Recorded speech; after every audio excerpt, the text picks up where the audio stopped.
কক্সবাজার বাংলাদেশের দক্ষিণ-পূর্বাঞ্চলে অবস্থিত একটি জেলা, মৎস্য বন্দর এবং পর্যটন কেন্দ্র। এর আয়তন ২,৪৯১ বর্গ কিলোমিটার। আয়তনের দিক দিয়ে এটি ঢাকা জেলার থেকে বড়। কক্সবাজার তার নৈসর্গিক সৌন্দর্যের জন্য বিখ্যাত।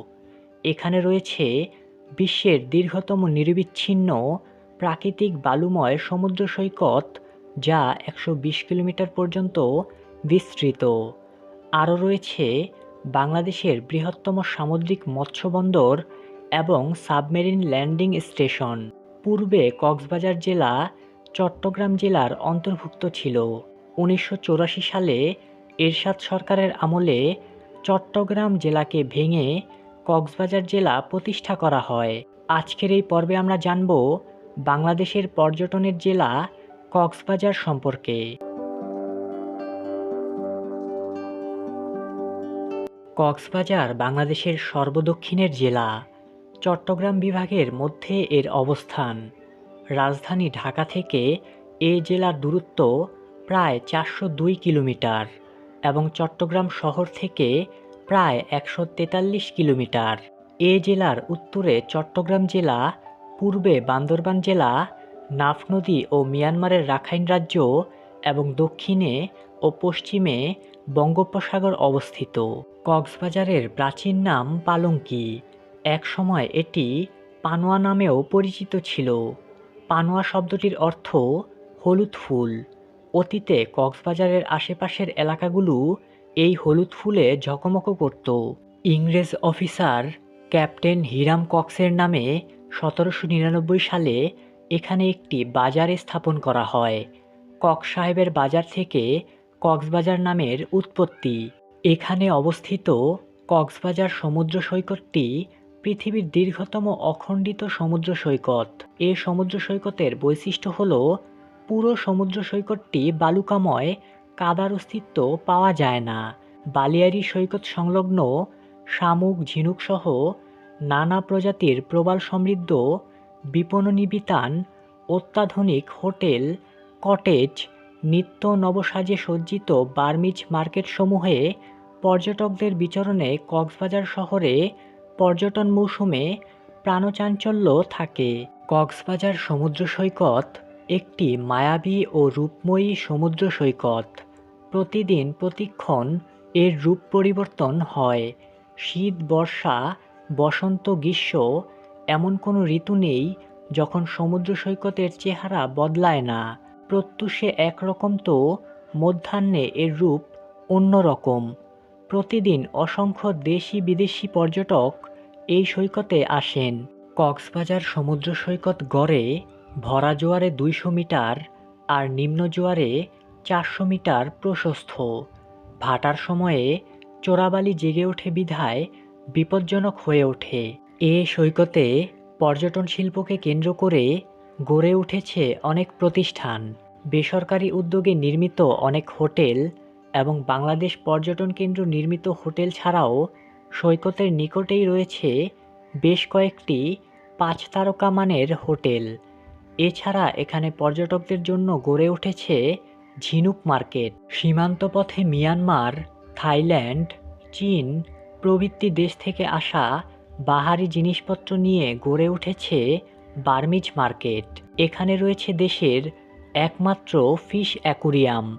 আরও রয়েছে parasailing, water biking, beach biking, Cox carnival circus show, eco park, future park এবং কক্সবাজার উন্নয়ন কর্তৃপক্ষ দ্বারা নির্মিত অসংখ্য স্থাপত্য। রাতের বেলা সৈকতে উপভোগের জন্য রয়েছে নাইট বিচ কনসার্ট। সমুদ্র সৈকতকে লাইটিংয়ের মাধ্যমে আলোকিত করার ফলে এখানে রাতের বেলায় সমুদ্র উপভোগেরও সুযোগ রয়েছে। কক্সবাজার শহরের গুরুত্বপূর্ণ ৪টি স্থানে ৪টি ভাস্কর্য স্থাপন করা হয়েছে। এগুলো হলো সাম্পান, স্টারফিশ, রূপচাঁদা এবং ঝিনুক। কক্সবাজারের হাজার বছরের ঐতিহ্য লালদিঘি, গোলদিঘি ও বাজারঘাটা পুকুর।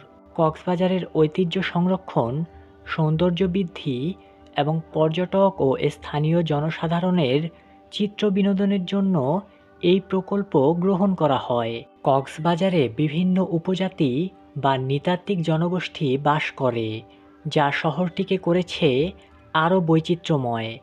এসব উপজাতিদের মধ্যে রাখাইন সম্প্রদায় প্রধান।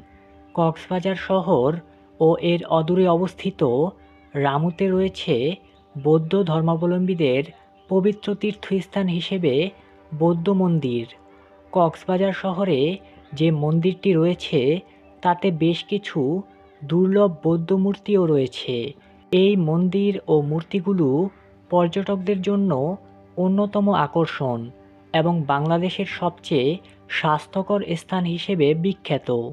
নবম শতাব্দীর গোড়ার দিক থেকে ১৬১৬ সালে মুঘল অধিগ্রহণের আগ পর্যন্ত কক্সবাজার সহ চট্টগ্রামের একটি বড় অংশ আরাকান রাজ্যের অন্তর্ভুক্ত ছিল। মুঘল সম্রাট শাহ সুজা পাহাড়ি রাস্তা ধরে আরাকান যাওয়ার পথে কক্সবাজারের প্রাকৃতিক সৌন্দর্যে মুগ্ধ হন এবং এখানেই ক্যাম্প স্থাপনের আদেশ দেন।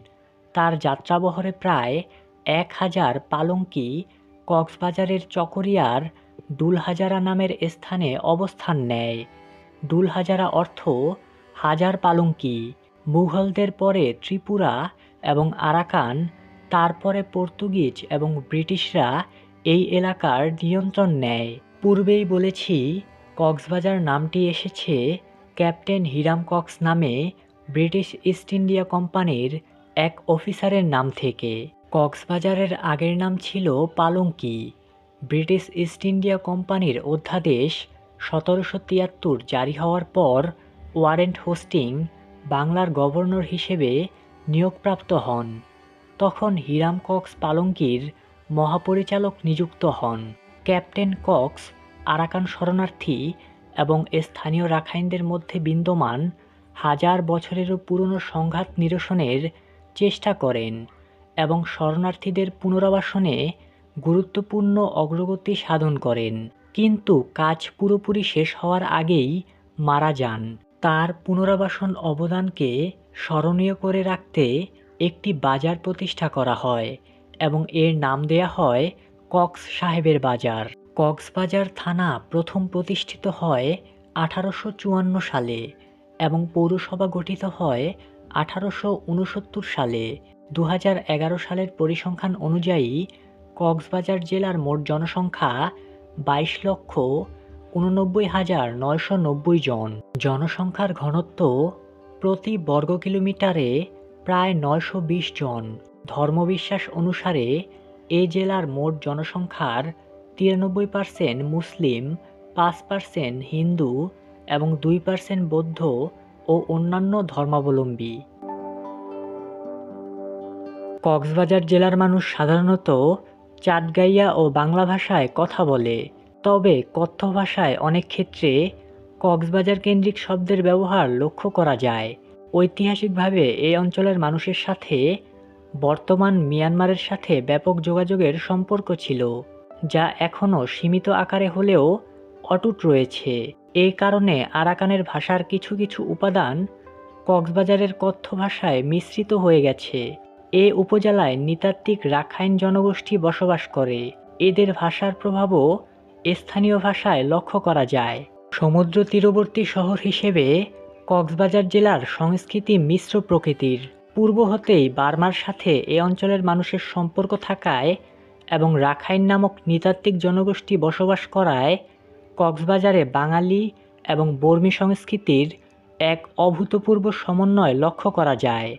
বিশেষ করে রাখাইন সঙ্গীত এবং নৃত্যকলা এই অঞ্চলে তো বটেই, বৃহত্তর চট্টগ্রামের মানুষের কাছে ব্যাপকভাবে সমাদৃত। এছাড়া চাকমারাও কক্সবাজার জেলায় বহু শতাব্দী ধরে বসবাস করে আসছে। তারা মূলত উখিয়া ও টেকনাফ উপজেলাতে বসবাস করে। কক্সবাজারের ঐতিহ্যবাহী চাকমার কুল ও রাজার কুল চাকমাদের স্মৃতি বহন করে। সমুদ্র তীরবর্তী হওয়ায় এই অঞ্চলের মানুষ প্রাচীনকাল হতেই নানান প্রাকৃতিক দুর্যোগ এবং উত্তাল সাগরের সাথে সংগ্রাম করে টিকে রয়েছে বিধায় স্থানীয় সংস্কৃতি চর্চার মাধ্যমে ও উপস্থাপনায় সংগ্রামের সেই চিত্র ফুটে ওঠে, বিশেষ করে জেলে সম্প্রদায়ের প্রত্যহিক জীবন। আজকের এই ভিডিওটি এই পর্যন্তই। এমন আরও ভিডিও পেতে চ্যানেলটি ঘুরে দেখতে পারেন।